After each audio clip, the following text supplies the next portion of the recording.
জিন্দাবাদ Nilbagan model higher secondary long live Nilbagan model higher secondary long live আমার বিদ্যালয় আমার বিদ্যালয় আমার Nilbagan model higher secondary long live Nilbagan model higher secondary জিন্দাবাদ হয় আজি ঘোষিত হোৱা উচ্চতৰ মাধ্যমিক শিক্ষা সংসদৰ যি ফলাফল ঘোষণা হৈছে তাক লৈ পেলাই সমগ্ৰ ৰাজ্যৰ ছাত্ৰ ছাত্ৰীসকলৰ মাজত এক আনন্দ উল্লাসে বিৰাজ কৰা দেখা গৈছে আৰু মই বৰ্তমান উপস্থিত আছোঁ নীলবাগান উচ্চতৰ মাধ্যমিক বিদ্যালয়ত আৰু মই পোনপ্ৰথমে মোৰ সতীৰ্থ সাংবাদিকগৰাকীক সামগ্ৰিক দৃশ্য দেখুৱাবলৈ অনুৰোধ জনাইছোঁ।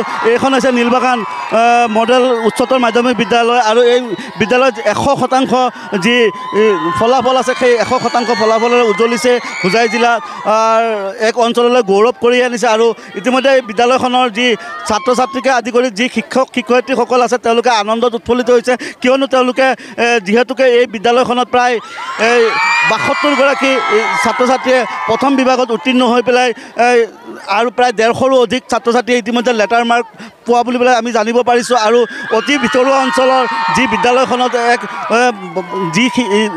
যি হাৰে উত্তীৰ্ণ হৈছে সেই উত্তীৰ্ণৰ হাৰ দেখি পেলাই ইতিমধ্যে এই বিদ্যালয়খনৰ সকলো লোক উৎফুল্লিত হৈছে আৰু মই পোনপ্ৰথমে বিদ্যালয়খনৰ অধ্যক্ষ আছে অধ্যক্ষৰ পৰা জানিব বিচাৰিম যে কি ক'ব আজি যিহেতুকে উচ্চতৰ মাধ্যমিক শিক্ষা সংসদৰ ফলাফল ঘোষণা হৈছে আপোনাৰ বিদ্যালয় 100% ফলাফল পাবলৈ সক্ষম হৈছে এই সন্দৰ্ভত আপোনালোকৰ প্ৰতিক্ৰিয়াটো কি হ'ব? প্ৰতিক্ৰিয়া আমি প্ৰথমতে আমি ৰাইজক ধন্যবাদ জ্ঞাপন কৰিছোঁ পিতৃ মাতৃসকলক অভিনন্দন জ্ঞাপন দিছোঁ আৰু আমি ছাত্ৰ ছাত্ৰীসকলক অভিনন্দন জনাইছোঁ বিশেষকৈ ছাত্ৰ ছাত্ৰীসকলে যি কষ্ট কৰিলে সেই কষ্টৰ ফলাফল আজি পাবলৈ আমি সক্ষম হৈছোঁ। আমাৰ শিক্ষক শিক্ষয়িত্ৰীসকলে ছাত্ৰ ছাত্ৰীসকলক যি ব্যক্তিগত ছাপোৰ্ট দিয়ে আৰু ছাত্ৰ ছাত্ৰীৰ ঘৰে ঘৰে গৈ ছাত্ৰ ছাত্ৰীসকলক ছাপোৰ্ট দিয়ে তাৰ ফলাফল আজি আমি লাভ কৰিবলৈ সক্ষম। কিমানজন প্ৰথম বিভাগত উত্তীৰ্ণ? আমি 72গৰাকী ছাত্ৰ ছাত্ৰী প্ৰথম বিভাগত উত্তীৰ্ণ হ'বলৈ সক্ষম হৈছে। বিশেষকৈ আমি এই কাৰণে বেছি আনন্দিত 34গৰাকী ছাত্ৰ ছাত্ৰীক আমি মেট্ৰিকৰ ফাৰ্ষ্ট ডিভিজন পোৱা ছাত্ৰ ছাত্ৰীক এডমিশ্যন দিছিলোঁ আৰু আমি উলিয়াই দিবলৈ সক্ষম হ'লোঁ 72গৰাকীক।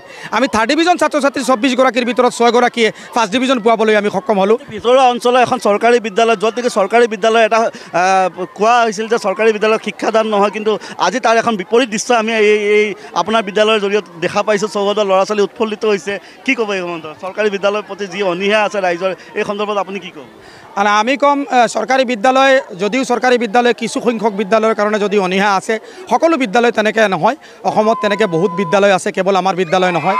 আহক ছাত্ৰ ছাত্ৰীসকলৰ যি ভৱিষ্যত নিৰ্মাণৰ কাৰণে আমি প্ৰতিশ্ৰুতি দিছোঁ সেই প্ৰতিশ্ৰুতি আমি পূৰণ কৰিছোঁ আৰু গাৰ্জেনসকলক আমি অনুৰোধ জনাম আপোনালোকে যি আস্থা দেখুৱাইছে সেই আস্থা ৰাখক আমাৰ ওপৰত। আপোনালোকে চাওক প্ৰতিদিন 8:30 পৰা 3:30লৈকে বিদ্যালয়খন নিয়মিতভাৱে চলে। কোনো দিন এনেকুৱা দিন নাই যিদিন ক্লাছ অনুষ্ঠিত হোৱা নাই। আমি ছাত্ৰ ছাত্ৰীসকলৰ ব্যক্তিগতভাৱে তেওঁলোকক মনিটৰ কৰোঁ। তেওঁলোকৰ প্ৰতিগৰাকী ছাত্ৰ ছাত্ৰীসকলৰ আমি মেণ্টৰ নিযুক্তি দিছোঁ। শিক্ষকসকলে ব্যক্তিগত তত্ত্বাৱধান কৰে আৰু তাৰ কাৰণে আমি এই ফলাফল লাভ কৰিবলৈ সক্ষম হৈছোঁ। আৰু এগৰাকী শিক্ষয়িত্ৰী আছে তেওঁৰ পৰা কিছু ভাষ্য ল'ম। কি ক'ব? দেখা গৈছে যে চৰকাৰী বিদ্যালয়ৰ প্ৰতি অনীহা কিন্তু আপোনালোকৰ বিদ্যালয়ে এক কৃতিত্ব অৰ্জন কৰিছে হোজাই জিলাখনৰ ভিতৰত 100% ফলাফলেৰে।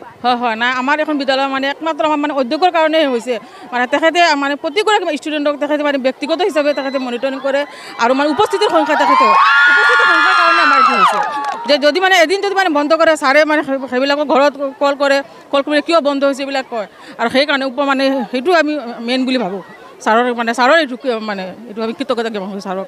মই পুনৰবাৰ সামগ্ৰিক দৃশ্যসমূহ দেখুৱাবলৈ অনুৰোধ যে কিদৰে ছাত্ৰ ছাত্ৰীসকল উৎফুল্লিত হৈ পৰিছে। তেওঁলোকে যি বিদ্যালয়ে 100% যি ৰিজাল্ট আছে সেই ৰিজাল্ট লৈ পেলাই তেওঁলোকে উৎফুল্লিত হৈ পৰিছে আৰু এই উৎফুল্লিত আঁৰত তেওঁলোকে ব্যক্তিজন হৈছে এই বিদ্যালয়খনৰ অধ্যক্ষগৰাকী।